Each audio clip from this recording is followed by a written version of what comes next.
जयपुर के मशहूर बिजनेसमैन कन्हैयालाल मित्तल का नाम कभी शहर के सबसे सफल व्यापारियों में लिया जाता था। वह कपड़ों के बड़े व्यापारी थे, जिनका कारोबार न केवल राजस्थान बल्कि पूरे देश में फैला हुआ था। लेकिन कहते हैं, किस्मत कब किसे कहां ले जाए, यह कोई नहीं जानता।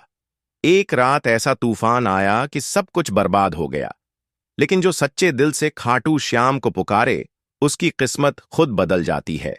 यही चमत्कार कन्हैयालाल मित्तल के साथ हुआ। कन्हैयालाल मित्तल ने अपने जीवन की शुरुआत बहुत ही सामान्य तरीके से की थी। वह बचपन से ही मेहनती और होशियार थे। अपने पिता की छोटी सी दुकान को उन्होंने धीरे धीरे एक बड़े ब्रांड में बदल दिया। उनकी मेहनत रंग लाई और कुछ ही सालों में उनका बिजनेस इतना बढ़ गया कि जयपुर के बड़े बड़े व्यापारी भी उनकी सफलता से जलने लगे। मित्तल फैब्रिक्स नाम से उनका ब्रांड पूरे देश में मशहूर था। उनके पास आलीशान बंगला था, महंगी गाड़ियां थीं और शहर में उनका बड़ा नाम था।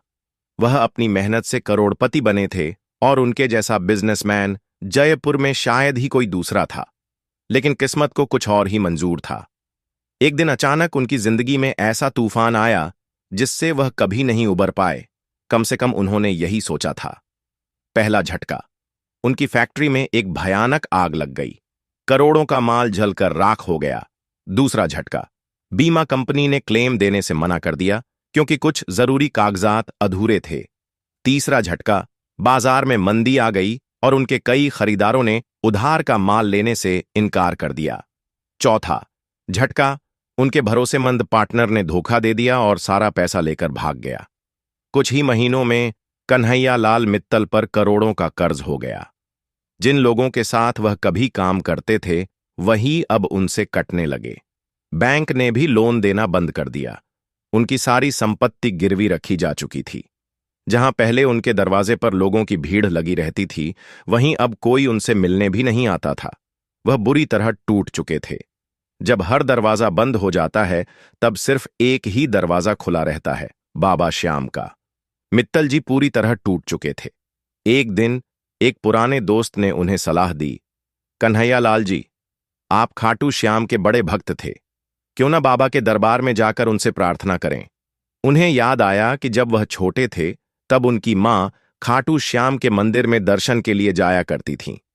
मां हमेशा कहती थीं, श्याम बाबा अपने भक्तों को कभी खाली हाथ नहीं लौटाते। उन्होंने सोचा, अब जब सब कुछ चला गया, तो बाबा की शरण में ही क्यों न जाया जाए। वह रातों रात खाटू धाम के लिए निकल पड़े। वहां जाकर उन्होंने बाबा के चरणों में सिर झुका दिया और रो पड़े। बाबा, मेरे पास अब कुछ नहीं बचा।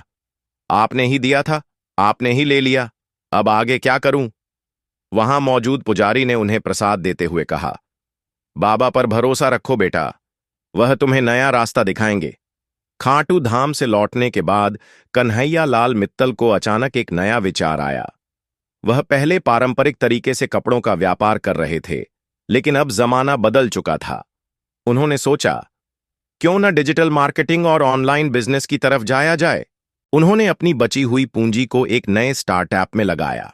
इस बार उन्होंने छोटे व्यापारियों को कपड़े सप्लाई करने की बजाय सीधे ग्राहकों तक पहुंचने का फैसला किया।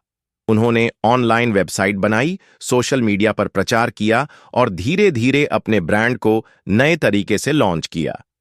पहले कुछ महीने बहुत कठिन रहे, लेकिन फिर जैसे जैसे ग्राहक बढ़ते गए, ऑर्डर भी बढ़ने लगे। बाबा की कृपा देखिए, कुछ ही महीनों में उनका ऑनलाइन बिजनेस इतना बढ़ गया कि वह फिर से मुनाफे में आने लगे। उन्होंने पुराने कर्ज चुका दिए और दोबारा अपनी पहचान बना ली। अब कन्हैयालाल मित्तल न सिर्फ जयपुर बल्कि पूरे भारत में अपने ऑनलाइन बिजनेस के लिए मशहूर हो चुके थे। उनके नए ब्रांड ने बड़ी बड़ी कंपनियों को टक्कर देना शुरू कर दिया। इस बार उन्होंने अपने व्यापार को पहले से भी ज्यादा मजबूत बनाया। उन्होंने अपने जीवन से एक सीख ली, अगर मेहनत और सच्ची श्रद्धा हो तो बाबा श्याम किसी को भी दोबारा खड़ा कर सकते हैं। अब वह हर महीने खाटू श्याम के दर्शन के लिए जाते हैं और वहां लंगर सेवा में योगदान देते हैं। उन्होंने अपने व्यापार का एक हिस्सा गरीबों की मदद के लिए समर्पित कर दिया। कन्हैयालाल मित्तल की यह कहानी हमें सिखाती है कि जिंदगी में उतार चढ़ाव आते रहते हैं, लेकिन अगर हमारे अंदर धैर्य, मेहनत और ईश्वर पर विश्वास हो तो हम किसी भी मुश्किल को पार कर सकते हैं। जब कोई रास्ता न दिखे तब बाबा श्याम का नाम लो, रास्ते खुद ब खुद बन जाते हैं। सभी दर्शक बोलो, हारे का सहारा बाबा श्याम हमारा। बाई